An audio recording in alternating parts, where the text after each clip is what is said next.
La voz de mi padre retumbó por todo el salón con suelo de mármol mientras le entregaba los documentos del fideicomiso a mi hermana Lucía. El eco de sus palabras rebotaba contra las paredes del elegante piso en el barrio Salamanca de Madrid, donde nuestra familia había vivido desde que yo tenía uso de razón.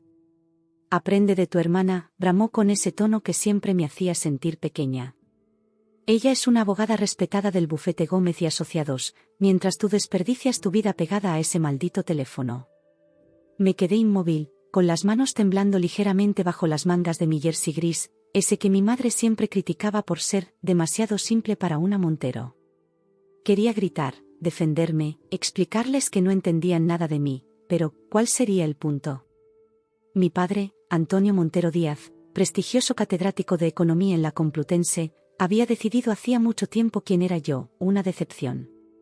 El apartamento familiar, con sus cuadros de pintores españoles reconocidos y sus muebles antiguos heredados de la abuela paterna, parecía cerrarse sobre mí. El olor a café recién hecho y los libros encuadernados en piel que adornaban las estanterías eran testigos silenciosos de otra humillación más. La tarde de domingo, que debía ser un simple almuerzo familiar, se había convertido en un tribunal donde, una vez más, yo era la acusada. Lucía, con su traje sastre impecable y su manicura perfecta, evitaba mirarme directamente. Aferraba los papeles del fideicomiso familiar como si fueran un trofeo que había ganado simplemente por encajar en el molde que mis padres habían creado.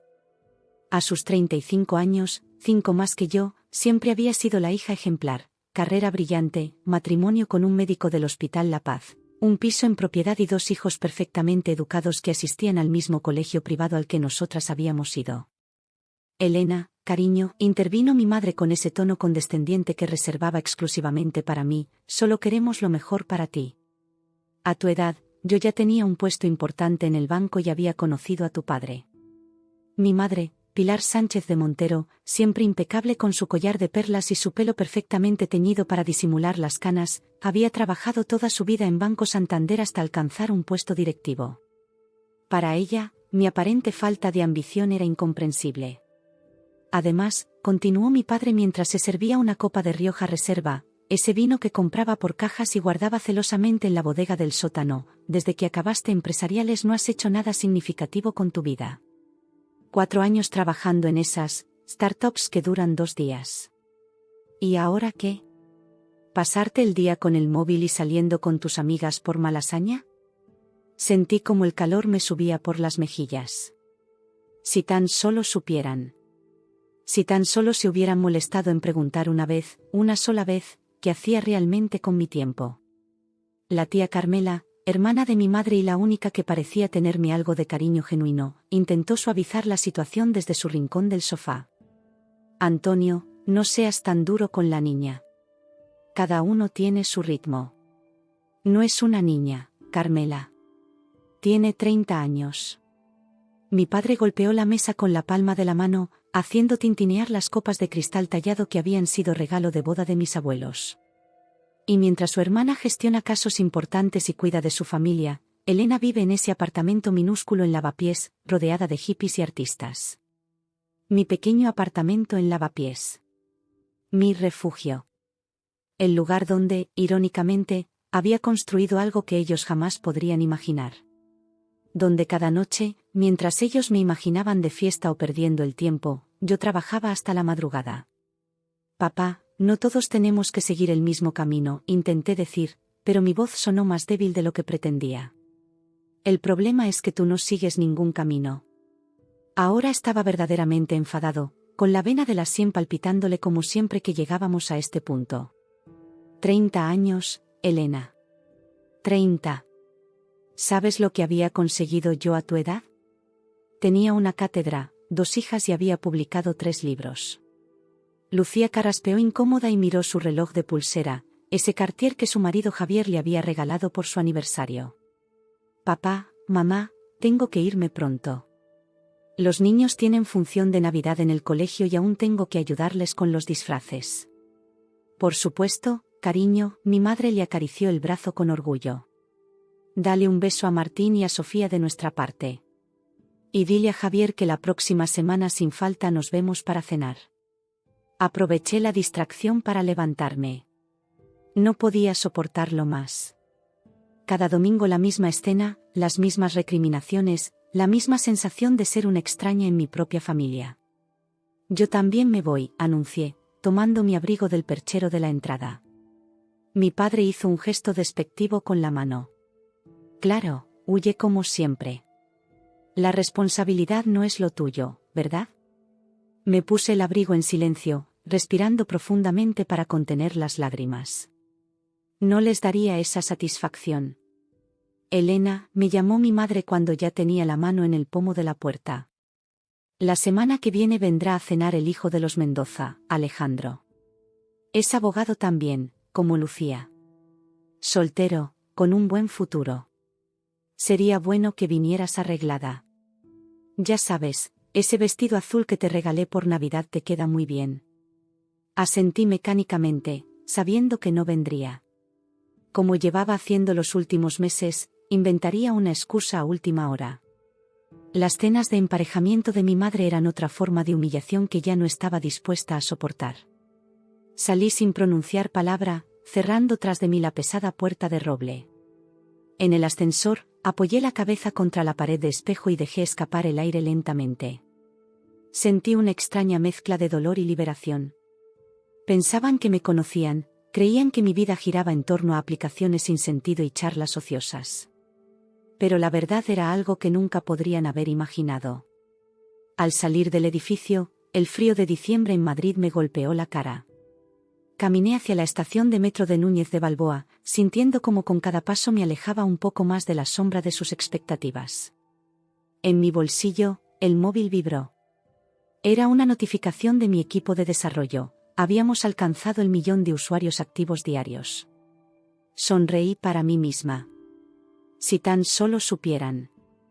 Mientras mi familia me descartaba como una fracasada, yo estaba construyendo algo que nadie podía ver. Cada noche, en mi minúsculo apartamento de lavapiés, como lo llamaba despectivamente mi padre, me inclinaba sobre mi portátil, programando, haciendo contactos, creando. No estaba perdiendo el tiempo, estaba poniendo los cimientos de lo que se convertiría en una de las empresas tecnológicas de mayor crecimiento en España. Todo comenzó hace 3 años, justo después de dejar mi trabajo en aquella startup que tanto criticaba mi padre.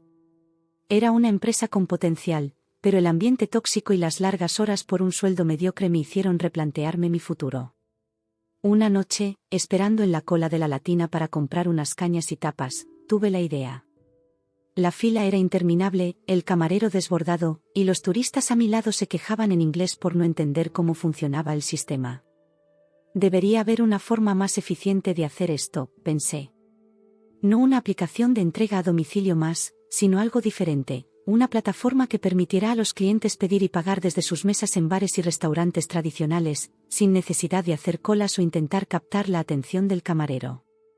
Esa misma noche, en lugar de salir con mis amigos como hubiera asumido mi familia, me quedé en casa esbozando la idea. La llamé Mesa Ya. Empecé a trabajar en ella durante mis horas libres, invirtiendo los pocos ahorros que tenía en contratar a un diseñador gráfico freelance, Rafael, que conocí en un evento de tecnología en la nave. Rafael y yo pasamos semanas perfeccionando la interfaz. Queríamos algo sencillo, intuitivo, que hasta mi abuela Consuelo pudiera usar sin problemas. Durante el día, mantenía un trabajo a media jornada como consultora en una pequeña agencia digital para pagar las facturas. Por las noches, Mesa Ya tomaba forma. El primer prototipo lo probamos en un pequeño bar de Malasaña, propiedad de Miguel, un amigo de la universidad. Al principio fue un desastre, la aplicación se colgaba, los pagos fallaban, y los camareros se resistían al cambio. Pero persistimos. Ajustamos, mejoramos, escuchamos los comentarios. 6 meses después, ya teníamos 10 locales usando Mesa Ya en Madrid. Pequeños, pero entusiastas. Los dueños empezaron a notar que podían servir a más clientes con el mismo personal. Los usuarios valoraban no tener que esperar para pedir o pagar. El boca a boca funcionaba. Para entonces, ya había dejado mi trabajo como consultora. Le dije a mi familia que estaba entre trabajos, lo que provocó otra ronda de suspiros y miradas de decepción durante las comidas dominicales. Si supieran que estaba trabajando 16 horas diarias, invirtiendo cada céntimo en desarrollar mi sueño. Mi rutina se convirtió en algo que ellos nunca hubieran entendido. Me despertaba a las 6 de la mañana, corría por el Retiro para despejar la mente, y a las 8 ya estaba en nuestra pequeña oficina, un coworking en Atocha que compartíamos con otras startups. Rafael se había unido a tiempo completo como circuito, y habíamos contratado a 2 desarrolladores más, Marta, una brillante programadora que acababa de terminar su máster en la Politécnica, y David, un experto en UX que había trabajado en Silicon Valley y había vuelto a España buscando mejor calidad de vida. A las 9 teníamos nuestra reunión diaria, revisando objetivos y obstáculos. El resto del día lo pasaba alternando entre reuniones con restaurantes, supervisando el desarrollo, y solucionando los inevitables problemas que surgían. Por las noches, cuando regresaba a mi apartamento, seguía trabajando hasta bien entrada la madrugada, optimizando código o ajustando nuestra estrategia de crecimiento. Fue por esa época cuando conocí a Alejandro Durán, no el hijo de los Mendoza que mi madre quería presentarme, sino un inversor ángel que había hecho fortuna vendiendo su empresa de software a una multinacional americana. Alejandro vio potencial en Mesaya donde otros solo veían otra aplicación más. Nos ofreció 300.000 euros por el 15% de la empresa, valorándonos en 2 millones. Era mucho más de lo que esperábamos en esa etapa. La noche que firmamos el acuerdo, mientras celebrábamos con sidra asturiana en un pequeño restaurante de Chamberí, mi teléfono no dejó de vibrar con mensajes de mi madre. Estaba enojada porque había faltado a otra cena familiar donde, según ella, por fin iba a conocer a alguien que podría encauzar mi vida. Alejandro notó mi incomodidad. ¿Problemas?, preguntó, sirviéndome otra copa. Mi familia, respondí con una sonrisa tensa. Creen que soy un desastre, que no hago nada con mi vida. Él levantó su copa. A veces, los que más deberían creer en ti son los que menos lo hacen. Por los incomprendidos. El dinero de Alejandro nos permitió crecer rápidamente. Contratamos más personal, mejoramos la infraestructura técnica, y comenzamos nuestra expansión a Barcelona, Valencia y Sevilla. Cada nuevo establecimiento, cada usuario que se unía a la plataforma, era una pequeña victoria que celebrábamos en equipo, pero que seguía ocultando a mi familia. En las comidas dominicales, cuando me preguntaban a qué me dedicaba ahora, respondía vagamente que trabajaba en algo relacionado con aplicaciones móviles. Mi padre ponía los ojos en blanco y murmuraba algo sobre los jóvenes y sus jueguecitos de ordenador. Mi hermana Lucía, siempre condescendiente, me palmeaba la mano y decía: ya encontrarás algo serio, no te preocupes. Fue durante una de esas comidas cuando ocurrió uno de los momentos más surrealistas de mi doble vida. Estábamos en casa de Lucía y Javier, en su ático con vistas al Paseo de la Castellana. Javier, siempre orgulloso de estar a la última, comenzó a hablar entusiasmado sobre una nueva aplicación que había descubierto. Se llama Mesaya, explicaba mientras servía el vino. Es increíble. Ayer fuimos a la Carmela con unos clientes, y en vez de estar esperando al camarero, pedimos y pagamos todo desde el móvil. Nos ahorró por lo menos media hora. Casi me atraganté con el agua. Marta, que había diseñado específicamente la interfaz para el restaurante La Carmela, llamado así en honor a mi tía, estaría encantada de saber que funcionaba tan bien. Suena interesante, comenté, intentando mantener un tono neutral. Es más que interesante, continuó Javier. Es el futuro. Mi socio del bufete dice que la empresa está creciendo como la espuma. Parece que han conseguido financiación importante. Mi padre, siempre escéptico, resopló. Otra moda pasajera. Dentro de 6 meses nadie se acordará de esa aplicación. Me mordí la lengua.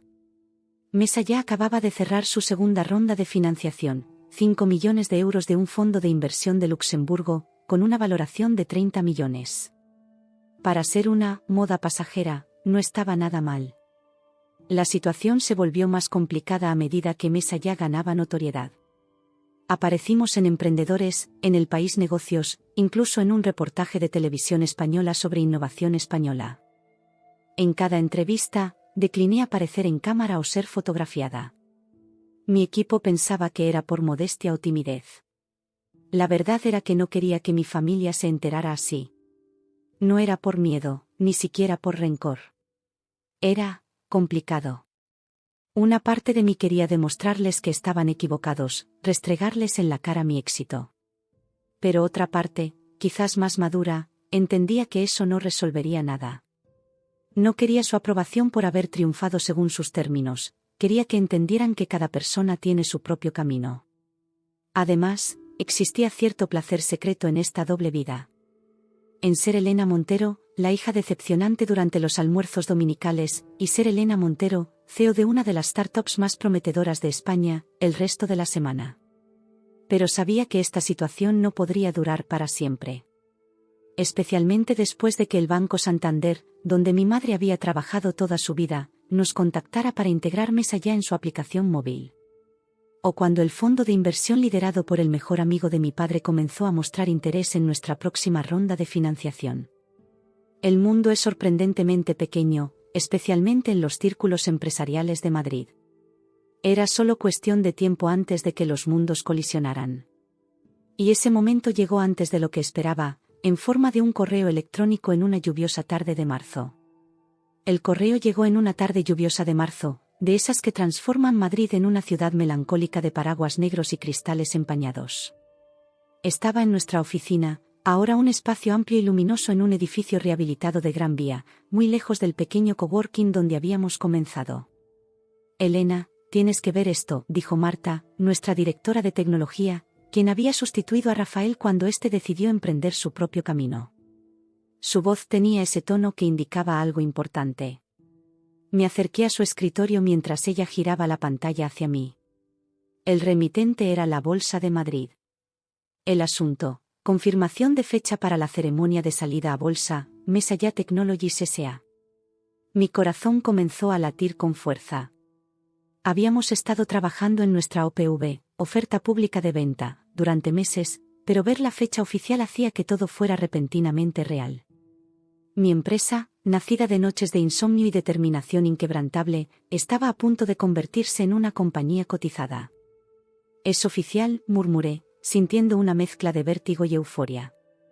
El 15 de abril. Santiago, nuestro director financiero, un sevillano parlanchín que había dejado Deloitte para unirse a nosotros, se acercó sonriendo. Esto hay que celebrarlo. ¿Vermú en la Venencia? Antes tengo que revisar los detalles, respondí, señalando el correo electrónico. Necesito asegurarme de que todo esté en orden. Me encerré en mi despacho y leí detenidamente el correo. Como CEO y fundadora, estaba listada como invitada principal. Mi nombre aparecía en los documentos fundacionales, en cada formulario legal, cada patente. Por primera vez, el mundo me vería como realmente era, no una chica pegada al móvil, sino una visionaria, una líder, la CEO de un imperio valorado en 200 millones de euros.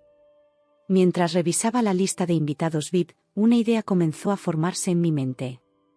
Nunca había hablado con mi familia sobre Mesalla. Ni una palabra. Para ellos, seguía siendo la misma Elena descarriada que desperdiciaba su potencial. ¿Debería invitarlos? Una parte de mí quería protegerme de su incredulidad y su inevitable juicio. Pero otra parte, más profunda, más fuerte, quería que fueran testigos de lo que había construido. No por venganza, sino por cierre. Necesitaban ver lo que habían pasado por alto. Tomé mi teléfono personal, ese que rara vez usaba para temas de trabajo, y busqué el último mensaje de mi madre. Era de hacía 3 días. Elena, no olvides que este domingo celebramos el cumpleaños de tu padre. Confirma si vienes. Y por favor, llega puntual por una vez. Respiré hondo. Quizás la forma de revelarlo no era con una invitación formal, sino gradualmente. Primero necesitaba saber si sospechaban algo. Decidí llamar a la persona que menos me juzgaría, mi tía Carmela. Después de 3 tonos, escuché su voz cálida al otro lado. ¿Elena? ¡Qué sorpresa tan agradable! ¿Todo bien, cariño? Todo bien, tía. Te llamo porque necesito preguntarte algo. Dime, mi niña. ¿Has oído hablar alguna vez de una aplicación llamada Mesalla? El silencio al otro lado me puso nerviosa. ¿La aplicación para pedir en restaurantes? Claro que sí. La uso constantemente en la Carmela. De hecho, se lo comenté a tu madre el otro día, que era muy conveniente. ¿Por qué lo preguntas? Tragué saliva. ¿Y ella qué dijo? Pues lo típico de Pilar, que seguro que pronto cerraría, que estas modas tecnológicas son pasajeras. Ya sabes cómo es tu madre con todo lo que no entiende. Aunque. Hizo una pausa. Ahora que lo pienso, Javier, el marido de tu hermana, mencionó que era una empresa española que estaba teniendo mucho éxito. Tu padre parecía sorprendido. Sonreí para mis adentros. Al menos la conversación ya había comenzado sin mí. ¿Y tú qué piensas de la aplicación, tía? Me parece estupenda. A mis años, me ahorra estar de pie esperando, y con mis problemas de cadera. Es una bendición. ¿Por qué tanto interés, Elena? ¿Estás pensando en invertir en ella o algo así? Respiré hondo. Algo así, tía. Te llamo en unos días, ¿vale? Tengo que irme. Después de colgar, me quedé mirando por la ventana hacia la Gran Vía, observando a la gente correr bajo la lluvia. Tenía que tomar una decisión. Esa noche, en mi apartamento, ya no el minúsculo de lavapiés, sino uno amplio en Justicia que había comprado hace un año, extendí sobre la mesa todos los recortes de prensa sobre Mesa Ya. La portada de Emprendedores donde hablaban de la misteriosa fundadora que revoluciona la hostelería española. El artículo de El Economista que nos nombraba la startup española con mayor proyección internacional. La entrevista en Radio Nacional donde había participado por teléfono, modificando ligeramente mi voz. Siempre había evitado la exposición pública, delegando las apariciones en Santiago o Marta. Los periodistas lo atribuían a una estrategia de marketing enigmática, o a un deseo de mantener el foco en el producto y no en la persona. Nadie sospechaba la verdadera razón. Tomé mi portátil y comencé a escribir un correo a Carlos, nuestro director de comunicación. Carlos, necesito que añadas 5 invitaciones VIP más para la ceremonia de la OPV. Son para mi familia. Te enviaré los nombres mañana. No les digas quién los ha invitado, ni su relación conmigo. Es importante. Envié el correo y cerré el portátil. Ya está, ya no había vuelta atrás. La semana siguiente pasó en un torbellino de preparativos. Entre reuniones con los bancos de inversión, sesiones de fotos para el dossier de la OPV, donde por fin aparecería públicamente, y ensayos para mi discurso, apenas tuve tiempo de pensar en la reacción de mi familia. El domingo, como era tradición, acudí al almuerzo familiar por el cumpleaños de mi padre. El piso de mis padres en Salamanca estaba como siempre, inmaculado, con el olor a guiso de mi madre flotando en el aire y la mesa del comedor perfectamente puesta. Mi padre, cumpliendo 65 años y recién jubilado de la universidad, parecía más relajado que de costumbre.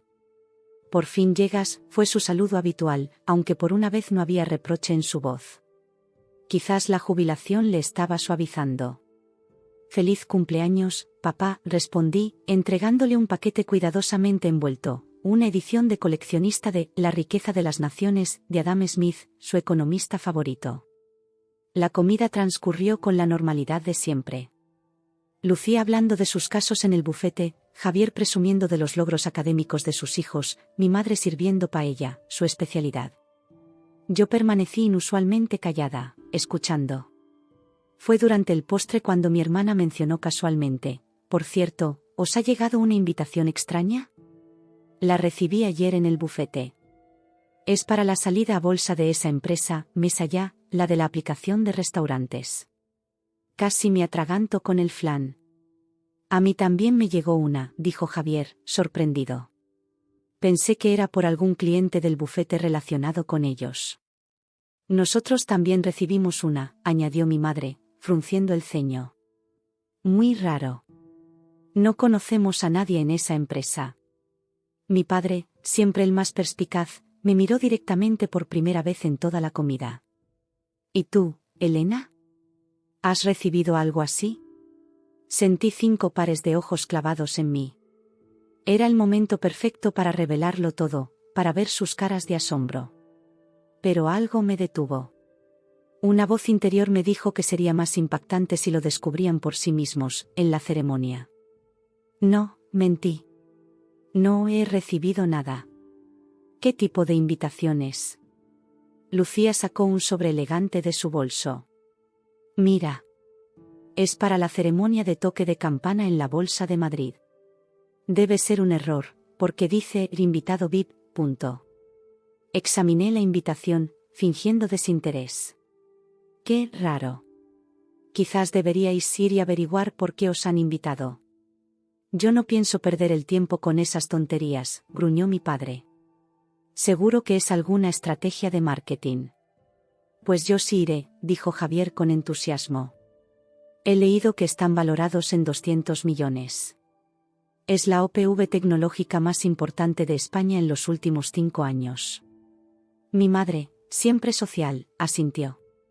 Si va Javier, nosotros también iremos. Podría ser interesante. Además, he oído que el ministro de Economía estará presente. ¿Y tú, vendrás, Elena?, preguntó mi tía Carmela, con una sonrisa que no supe interpretar. ¿Sospechaba algo? No puedo, respondí. Tengo trabajo. Por una vez, nadie hizo ningún comentario despectivo sobre mi supuesta falta de compromiso laboral. Quizás estaban demasiado intrigados por las misteriosas invitaciones. Al salir de casa de mis padres esa tarde, sentí una extraña mezcla de anticipación y miedo. En menos de una semana, todo cambiaría. Mi doble vida terminaría. ¿Estaría preparada? De vuelta en mi apartamento, encontré sobre la mesa mi propia invitación VIP, junto con el borrador de mi discurso para la ceremonia. Lo leí una vez más, perfeccionando cada palabra. Buenos días a todos. Me llamo Elena Montero, y soy la fundadora y CEO de Mesa Ya Technologies. Cada palabra era como un paso hacia mi nueva vida, una donde ya no tendría que esconderme, donde podría ser completamente quien era. Solo esperaba que mi familia pudiera aceptar esa realidad, aunque fuera dolorosa para su orgullo.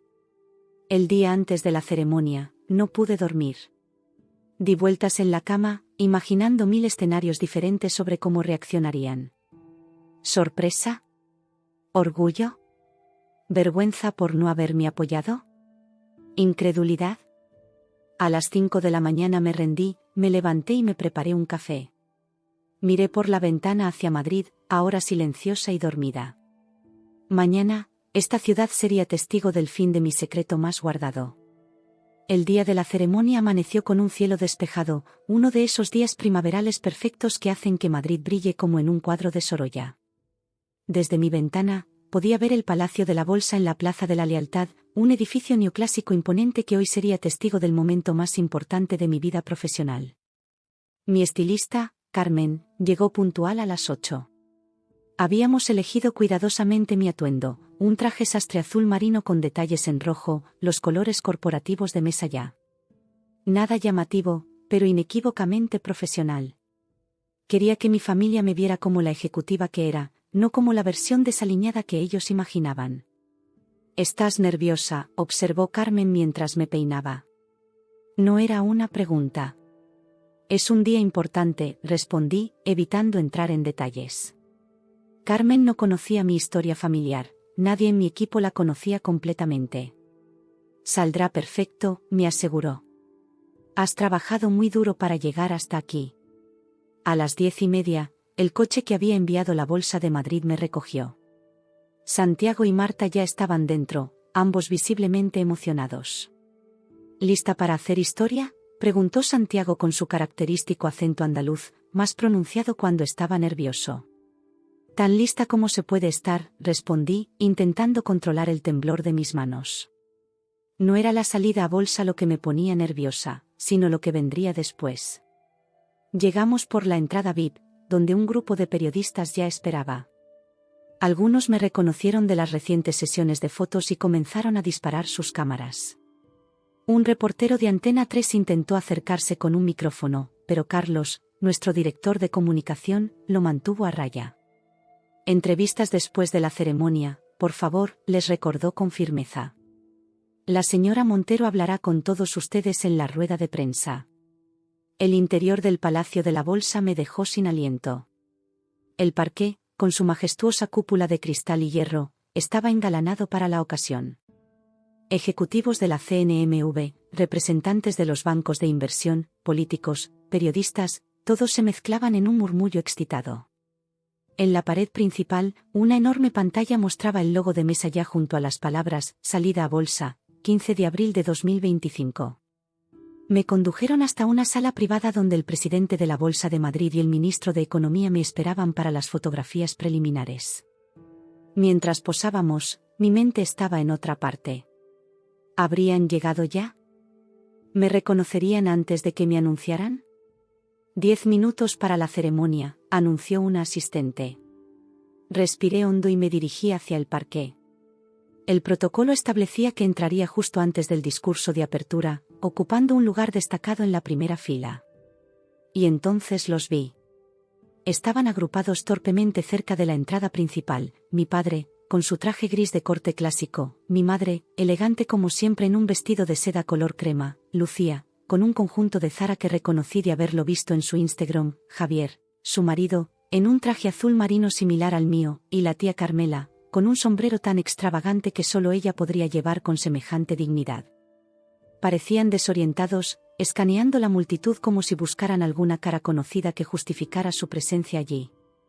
Mi padre consultaba repetidamente su reloj, un gesto que conocía bien de mi infancia. Significaba que estaba incómodo y consideraba que estaba perdiendo el tiempo.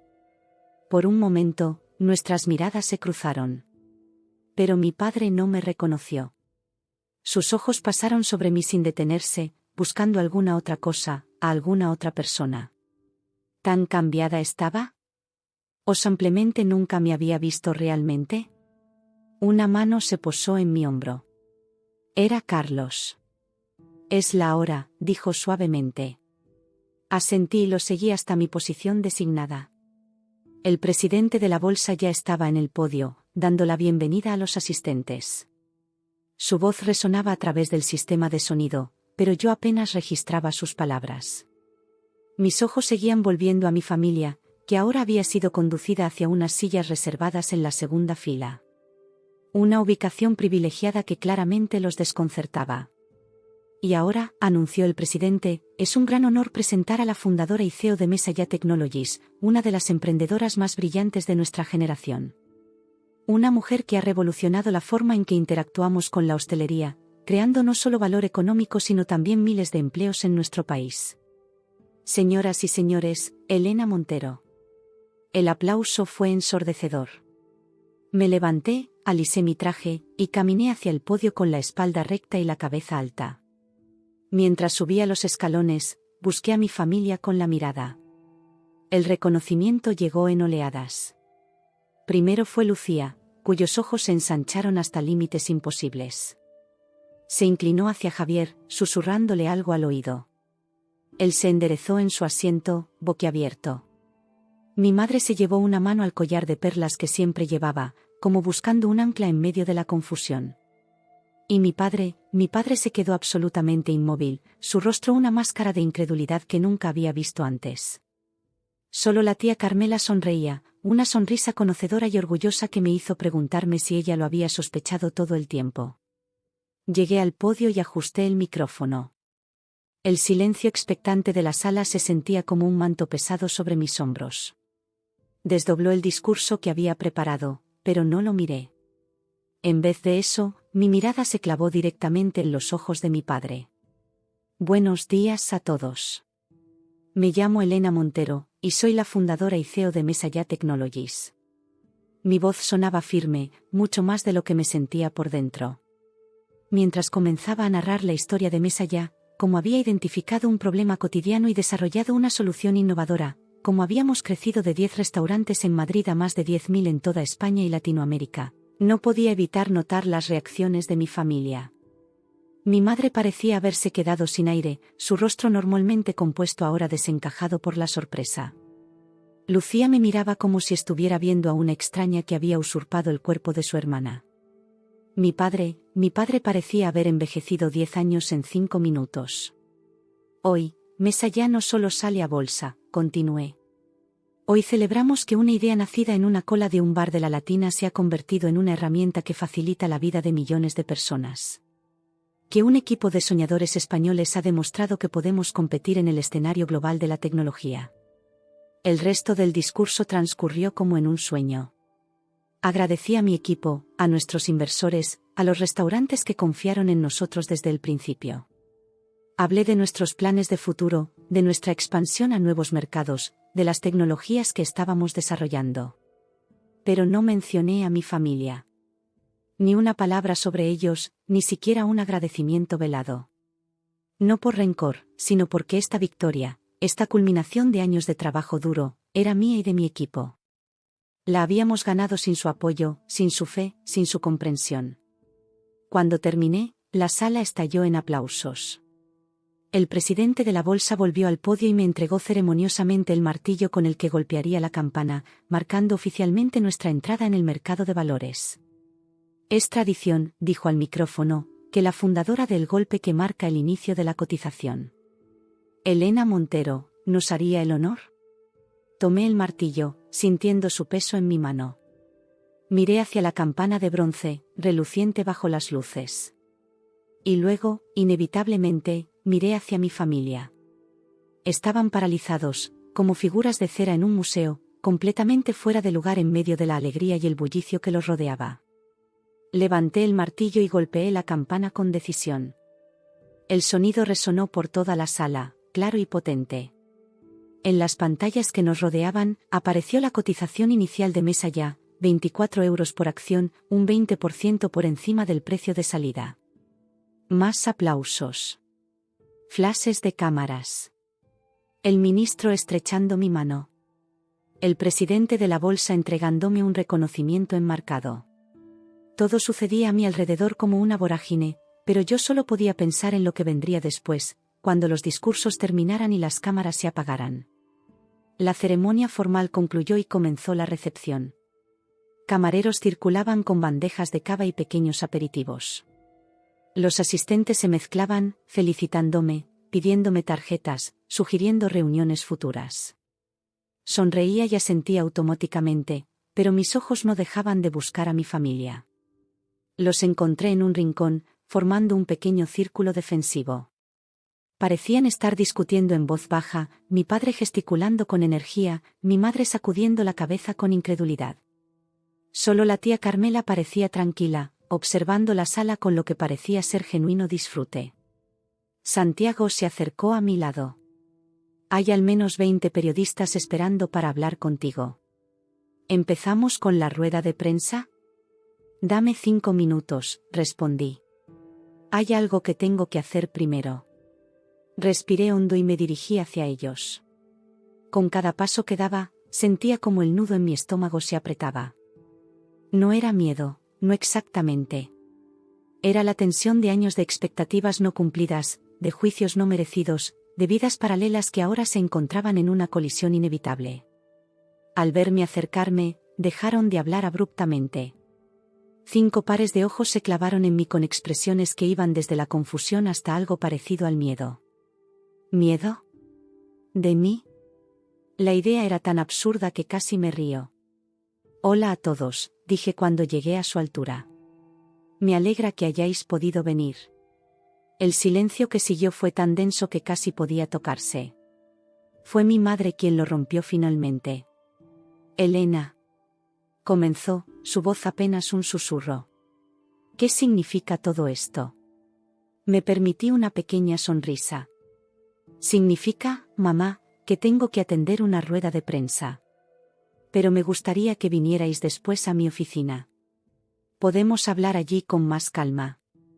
Sin esperar respuesta, les entregué 5 tarjetas con la dirección de las oficinas de Mesa Ya y 1 hora, las 5 de la tarde. Ahora, si me disculpáis, añadí, hay muchas personas esperándome. Me di la vuelta y me alejé, sintiendo sus miradas clavadas en mi espalda. Por primera vez en mucho tiempo, eran ellos los que me observaban marcharse, confundidos y sin palabras. Y por primera vez en mucho tiempo, era yo quien dictaba los términos. La rueda de prensa se extendió más de lo previsto. Los periodistas, hambrientos de detalles sobre la emprendedora tecnológica más enigmática de España, como me había apodado el Confidencial, disparaban preguntas sin cesar. ¿Cómo había nacido la idea? ¿Por qué había mantenido un perfil tan bajo hasta ahora? ¿Cuáles eran nuestros planes de expansión? ¿Cómo veía el futuro de la tecnología en la hostelería española?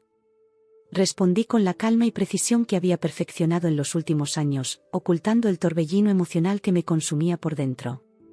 La imagen de mi padre, pálido y desconcertado, no dejaba de aparecer en mi mente. Santiago tuvo que intervenir finalmente. Última pregunta, por favor. La señora Montero tiene una agenda muy apretada hoy. La periodista del País levantó la mano. Elena, has mencionado que Mesa ya nació de una idea en un bar de la Latina. ¿Quién te apoyó en esos primeros momentos? ¿Tu familia jugó algún papel importante en tu éxito? El silencio se hizo en la sala. Santiago se tensó visiblemente a mi lado. Todos en el equipo sabían que yo nunca hablaba de mi vida personal. Mesa ya es producto del esfuerzo de muchas personas, respondí con una sonrisa ensayada. Cada miembro del equipo ha sido fundamental, desde nuestros primeros desarrolladores hasta el último becario que se ha incorporado. Si estamos aquí hoy, es gracias a ese esfuerzo colectivo. Una respuesta diplomática que no respondía realmente a la pregunta. La periodista lo notó, pero antes de que pudiera insistir, Carlos anunció el final de la rueda de prensa. De vuelta en las oficinas de Mesa ya, en el edificio de cristal y acero en Gran Vía, intenté concentrarme en las decenas de correos y mensajes de felicitación que inundaban mi bandeja de entrada. Inversores, socios, clientes, incluso competidores, todos querían ser parte de nuestro momento de gloria. ¿Estás bien?, preguntó Marta, asomándose a mi despacho. Su rostro reflejaba genuina preocupación. Has estado diferente hoy. Le sonreí débilmente. Es un día intenso. ¿Tiene algo que ver con esas personas que no dejabas de mirar durante la ceremonia?, inquirió, siempre perspicaz. Los de la segunda fila, los que parecían en shock. Respiré hondo. Después de tanto tiempo manteniendo los compartimentos de mi vida herméticamente separados, resultaba extraño considerar siquiera la posibilidad de mezclarlos. Mi familia, admití finalmente. Vienen a las 5. Marta abrió mucho los ojos. ¿Tu familia? Pero, siempre dijiste que no tenías familia en Madrid. Nunca dije eso exactamente, corregí. Simplemente nunca hablé de ellos. ¿Y no sabían nada? ¿De Mesa ya? ¿De todo esto? Negué con la cabeza. Es complicado. Marta se sentó frente a mí, olvidando momentáneamente la jerarquía que normalmente manteníamos en la oficina. Habíamos empezado como colegas, pero el rápido crecimiento de Mesa ya había establecido inevitablemente cierta distancia profesional. Elena, te conozco desde hace 3 años. Hemos pasado noches sin dormir programando, hemos celebrado cada nuevo cliente, cada ronda de financiación. Te he visto negociar con tiburones de las finanzas sin pestañear. Pero nunca te he visto tan nerviosa como hoy. Sonreí a mi pesar. ¿Tan obvio es? Solo para los que te conocemos bien. Hizo una pausa. ¿Quieres hablar de ello? Por un momento, consideré abrirme, contarle todo, las comidas dominicales llenas de críticas, las comparaciones constantes con mi hermana, la sensación persistente de no ser suficiente. Pero años de compartimentación no se deshacen en un instante. Te lo contaré todo algún día, prometí. Pero ahora necesito prepararme para ellos. Marta asintió, respetando mis límites como siempre lo había hecho. ¿Quieres que nos quedemos? Santiago, Carlos y yo podemos quedarnos para, no sé, apoyo moral. La idea de tener aliados me tentó por un momento, pero negué con la cabeza. Es algo que tengo que hacer sola. Pero gracias. De acuerdo. Pero estaremos en el café comercial de abajo si nos necesitas. Un mensaje y subimos en 30 segundos. Se levantó y se dirigió a la puerta, pero se detuvo antes de salir. Elena, estoy orgullosa de ti. Hoy. Todos los días, en realidad. Sus palabras me reconfortaron más de lo que ella probablemente imaginaba. Gracias, Marta. Por todo. Cuando se marchó, me quedé sola con mis pensamientos y el incesante tic-tac del reloj de pared. Las 5 se acercaban inexorablemente. A las 4:55, Teresa, la recepcionista, me llamó por el intercomunicador. Elena, tu familia está aquí. Hazlos pasar a la sala de juntas, por favor, respondí, sorprendida de lo firme que sonaba mi voz. Voy enseguida. Me tomé un momento frente al espejo de mi despacho. El maquillaje seguía impecable, el traje sin una sola arruga. Exteriormente, era la imagen de la confianza y el éxito. Solo yo podía sentir el tumulto interior. La sala de juntas de mesa ya era mi orgullo, una habitación amplia con ventanales del suelo al techo que ofrecían vistas panorámicas de Madrid, una mesa de madera noble para 20 personas, y la última tecnología en sistemas de presentación. En las paredes, enmarcados, nuestros momentos clave, la primera reseña en prensa, la portada de Emprendedores, fotografías del equipo original, premios de innovación. Cuando entré, los encontré de pie, claramente incómodos. Mi padre examinaba con ojo crítico los certificados enmarcados. Mi madre observaba la vista desde los ventanales. Lucía pasaba nerviosamente el dedo por el borde de la mesa. Javier parecía fascinado por nuestro sistema de videoconferencia. Y la tía Carmela, fiel a su estilo, estaba cómodamente sentada, como si estuviera en su propia casa. Gracias por venir, dije, cerrando la puerta tras de mí.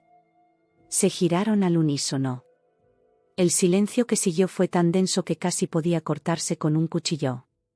Siéntense, por favor, indiqué, dirigiéndome a la cabecera de la mesa. ¿Quieren algo de beber? Tenemos café, té, agua, refrescos. No estamos aquí para socializar, Elena, interrumpió mi padre. Su voz ya no tronaba como en el salón familiar, sonaba casi frágil, descolocada. Estamos aquí para que nos expliques, esto. Hizo un gesto abarcando toda la sala.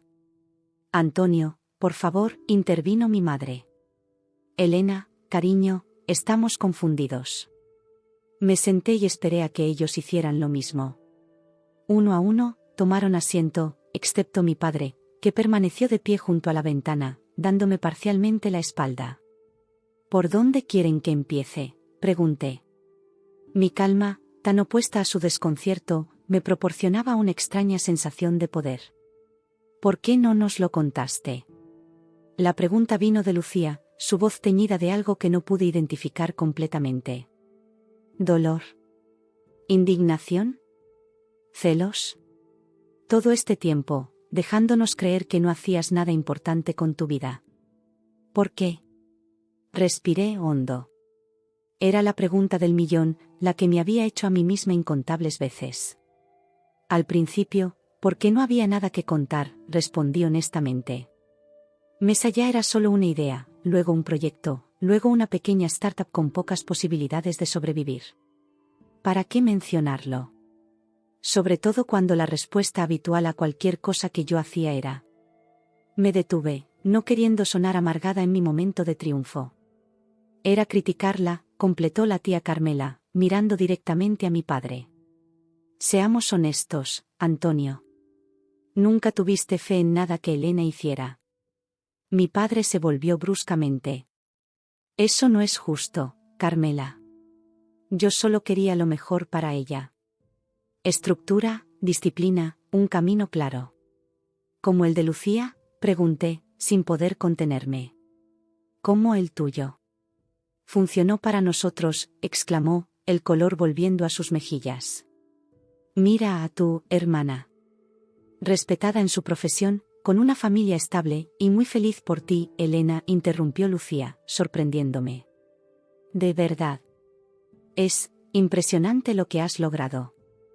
Su sinceridad me desarmó momentáneamente. De todas las reacciones que había anticipado, la admiración genuina de Lucía no era una de ellas. Gracias, respondí, insegura de cómo procesar este giro inesperado. Lo que no entiendo, continuó Javier, hablando por primera vez, es por qué mantenerlo en secreto cuando empezó a tener éxito. ¿Sabes cuántas veces he hablado de Mesa ya en casa? Incluso compré acciones de la empresa esta mañana, antes de saber que eras tú. No pude evitar sonreír ante la ironía. ¿En serio? Claro. Todo el mundo en el mundo financiero habla de vosotros. Se pasó una mano por el pelo, visiblemente nervioso. Esto es surrealista. Mi cuñada, la CEO de Mesa Ya. Elena, mi madre se inclinó hacia adelante, su voz más suave de lo que la recordaba. ¿Por qué seguir ocultándonoslo cuando ya sabías que era un éxito? ¿Era por venganza? ¿Por cómo te tratamos? La pregunta me golpeó como una ola fría. ¿Era venganza? ¿Había mantenido mi éxito en secreto solo para poder revelarla en un momento de máximo impacto, para ver sus caras de asombro? No, respondí después de un momento de reflexión. No era venganza. Al principio era protección, proteger a Mesa Ya de las dudas, protegerme a mí misma de más críticas si fallaba. Luego, cuando comenzó a funcionar, se convirtió en, no sé, una especie de experimento personal. ¿Experimento? Mi padre escupió la palabra. ¿Experimentabas con nosotros? No, papá. Experimentaba con quién era yo fuera de vuestras expectativas, fuera de la sombra de Lucía, fuera de vuestras constantes comparaciones. Quería saber quién podía ser Elena Montero cuando nadie le estaba diciendo que no era suficiente. Mis palabras cayeron como piedras en un estanque, creando ondas de silencio. Mi padre se dejó caer pesadamente en una silla. Nunca quise hacerte sentir así, murmuró, mirando fijamente la superficie pulida de la mesa. Lo sé, concedí. Pero lo hiciste. Todos lo hicisteis. ¿Y por qué ahora?, preguntó mi madre. ¿Por qué dejarnos descubrirlo así, delante de toda esa gente? Porque era el momento, respondí simplemente. Mesa Ya no es solo mía, pertenece a sus empleados, a sus inversores, ahora a sus accionistas. Mi rostro estará en los medios, mi nombre en los periódicos. No podía mantenerlo en secreto más tiempo, aunque hubiera querido. Podías habernos preparado, insistió mi madre. Una llamada, una conversación. ¿Cómo las que tuvisteis conmigo cuando decidisteis que era una fracasada? Las palabras salieron más duras de lo que pretendía, pero no me arrepentí. ¿Alguna vez me preguntasteis realmente qué hacía con mi vida? ¿Te interesó alguna vez, papá, qué proyectos tenía, en qué trabajaba realmente? ¿O estabas demasiado ocupado señalando todo lo que no era, comparándome con Lucía, con tus estándares, con tus expectativas? Mi padre abrió la boca para responder, pero la cerró sin decir nada. Por primera vez en mi vida, vi algo que nunca pensé ver en Antonio Montero: vergüenza. Lo siento, dijo finalmente, su voz apenas audible. Tienes razón. No pregunté. Asumí. Las palabras que había esperado toda mi vida adulta, el reconocimiento que había anhelado durante tantos años, finalmente estaban ahí. Y sorprendentemente, no sentí el triunfo que había imaginado. En cambio, sentí una tristeza profunda por todo el tiempo perdido, por todos los momentos en que podríamos haber conectado pero no lo hicimos. Yo también lo siento, añadió mi madre, con lágrimas en los ojos. Debimos apoyarte, no juzgarte. Lucía se aclaró la garganta. Creo que todos sentimos no haberte visto realmente, Elena. Yo incluida. Quizás estaba demasiado cómoda siendo la hija ejemplar, la referencia. Nunca me detuve a pensar cómo te afectaba eso. Las disculpas eran sinceras, podía sentirlo. Pero años de juicios y críticas no se borran con unas palabras, por muy honestas que sean. Agradezco vuestras disculpas, dije finalmente. De verdad. Pero necesitaremos tiempo. Todos. Esto no se arregla en una tarde. ¿Pero se puede arreglar?, preguntó mi madre, su voz teñida de esperanza y miedo a partes iguales. Miré a cada uno de ellos, mi padre, doblegado por primera vez, mi madre, vulnerable y arrepentida, Lucía, genuinamente impresionada, Javier, entre incómodo y fascinado, y la tía Carmela, sonriendo con esa sabiduría que siempre parecía tener. Se puede intentar, respondí, eligiendo cuidadosamente mis palabras. Pero con términos nuevos. Ya no soy la Elena que podéis menospreciar o ignorar. Soy esto, hice un gesto abarcando la sala, la oficina, el edificio entero, y mucho más. Mi padre asintió lentamente. Lo entiendo, dijo, y por primera vez en mucho tiempo, le creí. La tía Carmela se levantó, rompiendo la tensión. Bueno, yo creo que esto merece una celebración. ¿Dónde está ese cava que ofreciste antes? Reí suavemente, agradecida por su intervalo. Ahora lo traigo. Me levanté y me dirigí al pequeño frigorífico en la esquina de la sala de juntas, donde siempre manteníamos algunas botellas para las ocasiones especiales. Mientras servía las copas, sentí una extraña ligereza. No era perdón, no exactamente. Era algo más complejo, un reconocimiento mutuo, quizás. Un primer paso hacia algo nuevo. Al volver a la mesa con las copas de cava, noté que mi padre estaba examinando uno de los certificados enmarcados, el Premio a la Innovación Tecnológica del Ayuntamiento de Madrid. Su expresión era indescifrable. Este premio, dijo cuando me acerqué, lo entregó el alcalde en persona. No era una pregunta, pero asentí. El año pasado, sí. Estuve allí, continuó, sorprendiéndome. En el auditorio. Era uno de los jurados de la categoría de emprendimiento social. La revelación me dejó sin palabras. Mi padre había estado en la misma sala que yo cuando recibí uno de los reconocimientos más importantes de mi carrera, ¿y ninguno de los dos lo sabía? Recuerdo que anunciaron Mesa Ya y pensé, qué nombre tan ocurrente, continuó. Pero cuando llamaron a la premiada, dijeron que no podía asistir y recogió el premio uno de tus ejecutivos. Nunca imaginé. Santiago, completé. Yo estaba en Argentina, cerrando nuestra expansión a Latinoamérica. Mi padre sacudió la cabeza, maravillado por las vueltas del destino. Todo este tiempo, tan cerca y tan lejos. Le ofrecí una copa de cava, que aceptó con una sonrisa tímida. Por primera vez en mi memoria adulta, vi a mi padre no como el juez implacable de mi vida, sino como lo que realmente era, un hombre mayor, imperfecto, enfrentándose a sus propios errores. Por Mesa Ya, brindó, levantando su copa. Por los nuevos comienzos, añadió mi madre. Chocamos las copas, el cristal tintineando con una promesa frágil pero real. No era un final feliz de cuento de hadas, era algo más complicado, más humano. Un reconocimiento de heridas antiguas y la posibilidad, aunque tenue, de sanación. La vida después de aquel día cambió dramáticamente. Los medios cubrieron ampliamente mi historia, como la hija invisible había construido un imperio tecnológico bajo las narices de su familia. El País tituló su reportaje La revolucionaria silenciosa, El Mundo optó por de incomprendida empresaria del año, mientras que La Vanguardia me dedicó un perfil de 4 páginas titulado Elena Montero, el éxito que nadie vio venir. Las solicitudes de entrevistas, invitaciones para conferencias y ofertas diversas me inundaron. El círculo de empresarios quería que diera una charla sobre emprendimiento femenino. La Universidad Complutense, donde mi padre había sido catedrático, me ofreció impartir un seminario. 3 editoriales se pusieron en contacto conmigo para escribir un libro sobre mi experiencia. Pero la fama no era lo que yo anhelaba, era la libertad. Con Mesa Ya cotizando en bolsa, mis responsabilidades como CEO se multiplicaron. Ahora respondía ante un consejo de administración, ante accionistas, ante el mercado mismo. Eran nuevas presiones, pero diferentes a las que había sentido bajo la mirada crítica de mi familia. Estas presiones venían con respeto, con un reconocimiento de mis capacidades. La primera semana después de la salida a bolsa fue un torbellino. Entre reuniones con inversores, entrevistas con medios financieros y la gestión cotidiana de la empresa, apenas tuve tiempo para procesar lo que había ocurrido con mi familia. Fue mi tía Carmela quien dio el primer paso.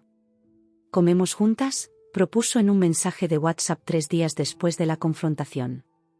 Quiero llevarte a ese restaurante nuevo en Chueca. Prometo no hacerte ninguna pregunta sobre Mesa Ya. Acepté, agradecida por su enfoque ligero.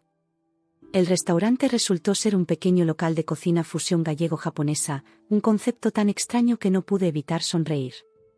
Solo a ti se te ocurriría traerme a un sitio donde sirven pulpo con wasabi, comenté mientras nos sentábamos. La vida es demasiado corta para comidas predecibles, respondió con esa sonrisa pícara que siempre había iluminado mi infancia. Pedimos varios platos para compartir y una botella de albariño. Cuando el camarero se retiró, la tía Carmela se inclinó hacia adelante. Siempre lo supe, dijo sin preámbulos. ¿El qué? ¿Qué harías algo extraordinario? Su mirada era cálida, pero penetrante. No sabía qué sería, pero siempre tuviste esa chispa en los ojos. Esa determinación. ¿Por qué nunca dijiste nada?, pregunté, genuinamente curiosa. Cuando papá y mamá me criticaban, cuando comparaban con Lucía. Suspiró, tomando un sorbo de vino. Lo intenté, a mi manera. Pero Antonio nunca me escuchó. Para él, yo siempre fui la hermana pequeña de Pilar, la que nunca se casó, la que viajó por el mundo en vez de establecerse. Mi opinión no tenía peso. Era cierto. La tía Carmela siempre había sido la oveja negra de la familia, soltera por elección, fotógrafa freelance que había trabajado para National Geographic, viajera incansable. En muchos sentidos, había sido mi modelo a seguir silencioso. Además, continuó, sabía que tenías que encontrar tu propio camino. Si te hubiera defendido demasiado fervientemente, solo habría aumentado la presión sobre ti. Le sonreí agradecida. Siempre fuiste más sabia de lo que te dábamos crédito. No es sabiduría, es experiencia. Yo también fui la decepción familiar, ¿recuerdas? La que rechazó un trabajo estable en el banco para perseguir tonterías artísticas, como decía tu abuelo. El camarero llegó con nuestros primeros platos, dumplings de percebes y una ensalada de algas con pulpo. La comida era extraña pero deliciosa, como tantas cosas en la vida. ¿Has hablado con ellos?, preguntó finalmente. No, admití. He estado ocupada. Y evitándolos, añadió perspicazmente. Tal vez, concedí. Es complicado, tía. Toda la vida queriendo su aprobación, y ahora que la tengo, no sé qué hacer con ella. No tienes que hacer nada de inmediato, dijo suavemente. El tiempo cura muchas cosas. Pero no todo. ¿Qué quieres decir? Que algunos puentes hay que reconstruirlos activamente, no solo esperar a que las grietas se cierren solas. Pinchó un dumpling y lo examinó con curiosidad. Tu padre está destrozado, ¿sabes? No solo por haberse equivocado contigo, sino porque se ha dado cuenta de que no te conoce en absoluto. Que ha pasado años juzgando a una persona que no existía. La idea me provocó una mezcla de satisfacción y tristeza. Bueno, ahora tiene la oportunidad de conocerme. Si tú se la das, respondió, mirándome directamente. Tenía razón, por supuesto. La reconciliación no era responsabilidad exclusiva de ellos, yo también tendría que poner de mi parte. ¿Por dónde empiezo?, pregunté, sintiéndome repentinamente como una niña buscando consejo. Por donde tú quieras. Son tus términos ahora, Elena. Tú decides el ritmo, las condiciones, los límites. Solo recuerda que ellos también están aprendiendo. Y que el perdón, cuando estés lista para darlo, te liberará más a ti que a ellos. Esas palabras resonaron en mí durante días. Entre reuniones del consejo y llamadas con inversores, pensaba en cómo podría ser una relación renovada con mi familia. No una vuelta al pasado, sino algo completamente nuevo. Mi primer paso fue simple, un mensaje a mi madre, invitándola a tomar un café.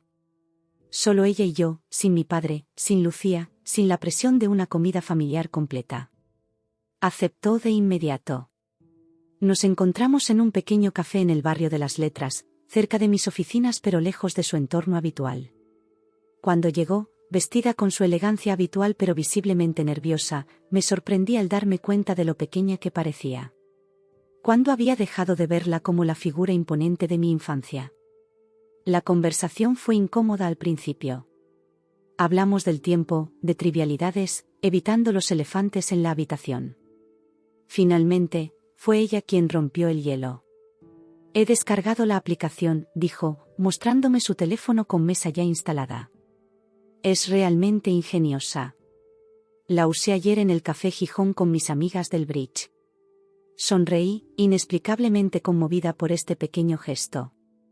¿Y qué te pareció? Que es exactamente lo que necesitábamos y no sabíamos. Justo como tú siempre has sido, proporcionando soluciones que no sabíamos que necesitábamos. Sus palabras me tomaron por sorpresa. ¿Era esto un reconocimiento? ¿Una disculpa? ¿O simplemente mi madre intentando conectar a través del único puente que ahora teníamos, más allá? Gracias, respondí, insegura de cómo procesar este nuevo tono en nuestra relación. Elena, su voz se quebró ligeramente, estoy muy orgullosa de ti. No solo por tu éxito empresarial, que es impresionante, sino por la persona en la que te has convertido a pesar de nosotros, no gracias a nosotros. Las lágrimas asomaron a mis ojos, lágrimas que había contenido durante años. Mi madre nunca había sido especialmente emocional o expresiva. Verla así, vulnerable y sincera, derribó algunas de mis defensas. Mamá, yo. No, déjame terminar, insistió suavemente. Cometimos muchos errores contigo. Te medimos con un metro que no era el tuyo. Te comparamos con Lucía cuando sois personas completamente diferentes, con talentos y caminos diferentes. No supimos ver lo extraordinaria que eras porque estábamos demasiado ocupados señalando lo que no eras. Tomó mi mano sobre la mesa, un gesto físico de afecto que raramente compartíamos. No te pido que lo olvides todo de la noche a la mañana. Solo que nos des la oportunidad de conocerte realmente, de formar parte de tu vida en tus términos. Asentí, incapaz de hablar por el nudo en mi garganta. Apretó mi mano una vez más antes de soltarla. Por cierto, añadió, volviendo a un tono más ligero, tu padre ha estado investigando todo sobre Más Allá. Ha leído cada artículo, cada entrevista. Incluso se ha comprado un libro sobre aplicaciones móviles para entender mejor lo que haces. La imagen de mi padre, el catedrático tradicional, estudiando sobre apps a sus 65 años me arrancó una sonrisa. ¿En serio? Totalmente en serio. Dice que si va a presumir de su hija la CEO tecnológica, al menos debe entender de qué está hablando. El café con mi madre fue solo el principio. La semana siguiente, invité a Lucía a almorzar. Nuestra conversación fue menos emocional pero igualmente reveladora. Como abogada mercantil, estaba genuinamente impresionada por los aspectos legales y financieros de Más Allá. Siempre pensé que eras inteligente, admitió mientras compartíamos una tabla de quesos en una terraza de la Latina, pero nunca imaginé que fueras tan estratégica. La estructura corporativa que has creado, la protección de la propiedad intelectual, la forma en que gestionaste las rondas de financiación. Es brillante, Elena. Tuve buenos asesores legales, respondí, sin querer atribuirme todo el mérito. Pero la visión fue tuya, insistió. Mira, sé que nunca fuimos cercanas como adultas. Siempre sentí que me veías como la favorita, la perfecta, y supongo que eso creó una barrera entre nosotras. No eras tú, aclaré. Era como te usaban para compararme. No era justo para ninguna de las dos. Asintió, comprendiendo. Quiero que sepas que siempre te admiré, a mi manera. Tu independencia, tu negativa a seguir el camino trazado. Yo nunca tuve ese valor. ¿Valor? Pero si siempre has tenido éxito en todo lo que te propusiste. Éxito dentro de los parámetros establecidos, precisó. Nunca me atreví a salir del guión, buenas notas, buena universidad, buen trabajo, buen marido, buenos hijos. Todo según lo planeado, todo según lo esperado. ¿No eres feliz?, pregunté, sorprendida por esta revelación. Lo soy, a mi manera, respondió después de una pausa. Pero a veces me pregunto cómo sería tomar riesgos, seguir una pasión propia, crear algo desde cero como has hecho tú. Era la primera vez que veía a Lucía como realmente era, no la hermana perfecta a cuya sombra había crecido, sino una mujer con sus propias inseguridades y arrepentimientos. Era una perspectiva que nunca había considerado. Nunca es tarde para empezar algo nuevo, ofrecí, sintiendo una extraña inversión de roles. Tal vez, sonrió. De momento, me conformaré con presumir de que mi hermana pequeña es la empresaria del año. Reímos juntas, un sonido que no habíamos compartido en años. Mi padre fue el último. A diferencia de mi madre o Lucía, no esperé a que se adaptara a la nueva situación. Lo invité directamente a la oficina, a Más Allá, a mi terreno. Quería que viera mi mundo completo, no solo la idea abstracta de mi éxito. Llegó puntual, como siempre, vestido con un traje que claramente se había puesto para la ocasión. Le di un recorrido por las instalaciones, la zona de desarrollo, donde los ingenieros trabajaban en las nuevas funcionalidades, el departamento de atención al cliente, donde docenas de personas resolvían incidencias en tiempo real, la sala de reuniones donde el consejo tomaba las decisiones estratégicas.